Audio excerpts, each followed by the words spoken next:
mais je soigne pas. J'ai pas la capacité de soigner. Si je peux te mettre un petit peu derrière, oui. D'autres questions? On a vu pour la technique de Boyle que c'est très agressif.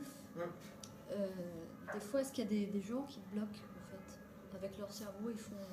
Non, alors je peux pas te dire avec Boyle, peut-être. Tu vois, il peut y avoir. Moi j'ai vu des vidéos où il y a des moments où c'était comme ça. Il y a pas mal de vidéos de Boyle sur les sites russes. Parce que sinon ils vous vendent ça 300 balles. Je dis ça, j'ai rien dit. Là, je peux pas te dire avec Boyle. Moi j'ai vu des trucs où il y a des moments où je me disais le mec là il vient de le perdre. C'est mon point de vue. Moi je suis très très agressif dans ma manière de travailler. Je suis très en provoque. J'ai jamais eu de personne qui me bloque. Jamais. Et pourtant. Quelqu'un qui pète un câble et. Ah mais ça fait partie du jeu. Il reçoit beaucoup d'agressivité et derrière. C'est pas grave. C'est pas grave parce que pendant la session, au contraire, c'est ce qui est intéressant. N'oubliez pas, alors là on est sur un aspect spécifique, hein, la provocation. Dans l'hypnose, c'est quelque chose qui existe vraiment. Regardez, qui est-ce qui est bilingue complètement? Ok, en tchétchène. En anglais. C'est allemand. Allemand? Ah bah en allemand tu dois pouvoir trouver. Il y a Gloria, qui est un cas hyper connu, où il y a Pearl, Skinner, c'est Skinner, et Rogers qui traîne Gloria, qui traite comme ça. Au bout d'un moment elle traîne. Ouais. Qui la traite sur 3 sessions d'une demi-heure, magnifique. Et tu vois Pearl. C'est un bâtard. C'est sur YouTube? Ouais, tu le trouves sur YouTube maintenant. Pearl, il est ultra provoque, il rentre dedans, surtout dans les années 60, etc. etc. Magnifique. Mais la fille, elle a été secouée dans tous les sens. Donc, cette notion de provocation, c'est un vrai taf, hein, c'est une vraie manière de faire. Parfois, les gens ont l'impression que quand on va dans la provoque en hypnose ou dans l'accompagnement, c'est juste, je suis en train d'agresser l'autre. On n'agresse jamais l'autre. On est en train de voir le pattern qui est en train d'être rejoué et tu agresses le pattern qui est en train d'être rejoué. Le problème, c'est que parfois, s'il y a confusion avec la personne, tu es dans la merde. Donc, c'est subtil comme jeu. Hein. Moi, je l'ai fait, tu vois, ça fait maintenant plus de 10 ans que je le fais. Ça passe avec tout. Et j'ai eu des psychotiques, j'ai eu des gentils. Et en les agressant, en allant dans un mouvement qui est quand même super mouvementé, il y a beaucoup d'expressions. Beaucoup. Alors le processus, c'est parce que la personne, elle vit les choses dans son corps avec les émotions, c'est ça? Ce qu'on dit tout le temps, il faut vivre avec les émotions. Ouais, entre autres. C'est quoi le switch qui se passe en fait? Il n'y a pas forcément du switch, il y a déjà le revécu à un instant réel de patterns dissonants qui sont en train d'être modélisés. Ce qui est très intéressant, c'est de jouer avec les contre-transferts. La personne, à ce moment-là, tu es le pire des connards sur Terre, donc tu représentes quelqu'un et tu joues et t'appuies avec le pire des connards sur Terre. À ce moment-là, tu n'es plus toi et ton thérapeute, tu es toi dans la scène que tu revis pour la énième fois. Mais tout le monde est agressif avec moi depuis que je suis enfant, j'en ai un bol, hein. Donc tu deviens le père, la mère, le chat, tout le monde d'un coup. Et tu vas exploiter ça pour ne plus faire comme parfois on est en dissociation dans notre rapport hypnotique, à dire tu vas penser que tu es, ou tu fais comme si, là à ce moment-là tu es. Donc tu revis ton agression, tu revis cet élément hyper dissonant à l'intérieur de toi, où tu dis putain, même avec lui ça recommence, je paye un gars, il recommence. Génial. Et donc tu joues avec ça. Parce que c'est ce moment-là où tu peux pouvoir créer des recadrages, des dialogues. Et qu'est-ce que tu as envie de lui dire à ce connard? Je suis un connard, dis-moi ce que tu as envie de dire. Va crever. Génial, vas-y. Par contre, il faut que nous, en tant que praticiens, il faut être complètement en accueil du fait que la personne va te dire t'es le pire des connards, t'es blablabla, parce qu'en fait, c'est jamais toi. N'oubliez pas, on a une surface projective à un moment donné où la personne vit sa transe. Sauf que quand on devient l'hallucination de quelqu'un qui a violé, a battu, etc., il faut l'assumer. Les gens, ils se lèvent, ils sont violents, ils sont de la haine. Moi, je me débrouille un petit peu là-dessus, donc ça peut le faire. Mais il faut l'assumer. Il faut assumer que... moi, j'ai eu des mails d'insultes après. Ouais, t'as pire ta connasse. Ouais, mais c'est normal. Il y a un C'est normal. Après, ce qui est intéressant, c'est voir Après, ça à se terme. passe.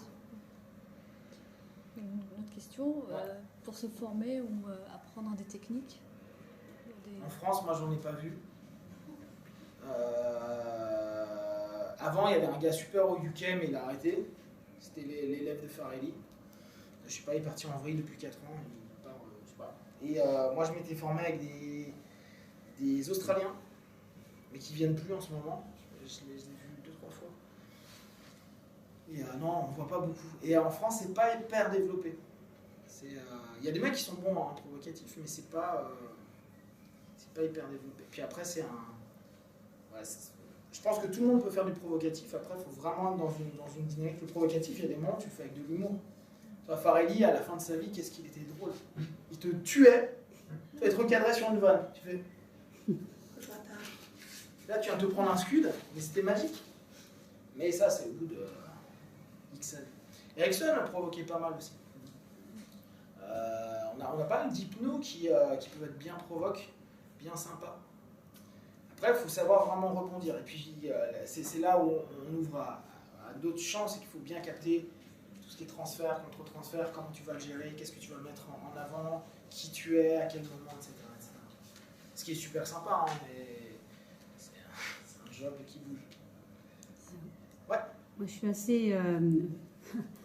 assez interpellée parce que j'aime beaucoup la technique, mais alors c'est vraiment une vue de l'esprit, elle me paraît très masculine. Y a-t-il des femmes connues qui... Ça tire dans sa thérapie familiale. J'en provoque. Regardez, ça tire, on peut parler. Comment tu dis? Virginia Satir. Elle a fait thérapie familiale. Satire comme le satire ou... S-A-T-Y-R. Ouais. Oui, mais avec l'humour, Je pense, ouais, je pratique beaucoup avec je pense que moi je me retrouverais plus là-dedans. Parce que bon, ça me parle, ça me plaît bien. Mais voilà. C'est des recadrages. Hein. N'oublie Ouais. pas, tout ça est des recadrages. Moi, j'ai une énergie qui est hyper dans la confrontation. Donc en fait, je l'exploite au maximum.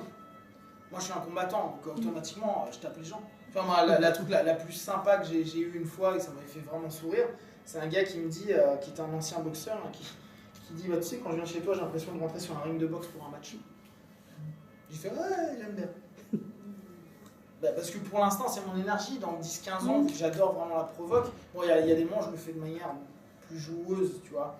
Mais il y a des moments, je remarque, parce que les personnes qui viennent me voir, c'est aussi pour une forme une manière de bosser. Ils aiment bien ce truc-là. On est d'accord. Ça les fait rentrer dans quelque chose. Et t'as autant d'hommes... Pardon, t'as autant d'hommes que... Ah, d'accord. J'ai plein de femmes. Ah, j'ai plein de femmes. Les mecs... Les mecs, thérapie. Oui, aussi. Non, mais oui, moi, c'est tout va vrai. bien. Tout va bien. Un peu plus. Ouais, ça s'ouvre. D'abord, Ça on a eu les homos. Ouais. Non, ça s'ouvre. Mais l'humour, ça marche très bien. Oui, mais j'en suis convaincue. Mais voilà, c'est parce que ça m'intéresse de le voir comme ça. Puis il y a la carrure, il y a tout qui va avec, quoi. Je veux dire. Ouais, c'est ça, mais Farelli effectivement. aussi était. Moi, j'avais vu. Ouais, j'avais eu deux mecs, deux Australiens. Il y en avait un des deux qui était un ancien Gestalt d'ailleurs. Alors, ceux qui parlaient le plus, c'était pas forcément le meilleur. Il était bon, hein. Mais celui, le Gestalt, il avait des recadrages en humour. Tu disais, oh là là, c'est fort. C'est très fort. Mais tu vois, il faut. Moi, je pars toujours du principe qu'il faut, au départ, aller à fond dans l'excès d'eux pour pouvoir avoir plus de subtilité après. Tu vois, c'est comme fais plein d'inductions rapides, directes, pour commencer à faire des inductions où en fait tu n'utilises plus du tout les inductions rapides. Bon, maintenant, je fais plus aucune induction. Je ferme les yeux, je fais 2 trucs, je vois où est le niveau de trans de la personne, je le dip en faisant 3 trucs et je vois où il en est. Alors qu'avant, sur tout le monde, dans la rue, partout, je faisais. Mais parce que j'ai dégrossi en répétant le basique. Donc, le basique dans la provocation, c'est être hyper provocatif d'un point de vue entier. Et au fur et à mesure, tu affines. Parce que tu n'as plus besoin et tu connais les conséquences. Tu dis, ah tiens, il a la même conséquence quand je commence à me lever, à faire quoi? Et là, tu fais, ah, mais ça me rappelle un peu ta mère. Hein, quoi. Tu vois le switch, ok, là tu rentres une suggestion et tu vois ce qui est en train de se créer. Mais parce que tu l'as vu plein de fois sur d'autres phases, donc tu peux faire des associations simples.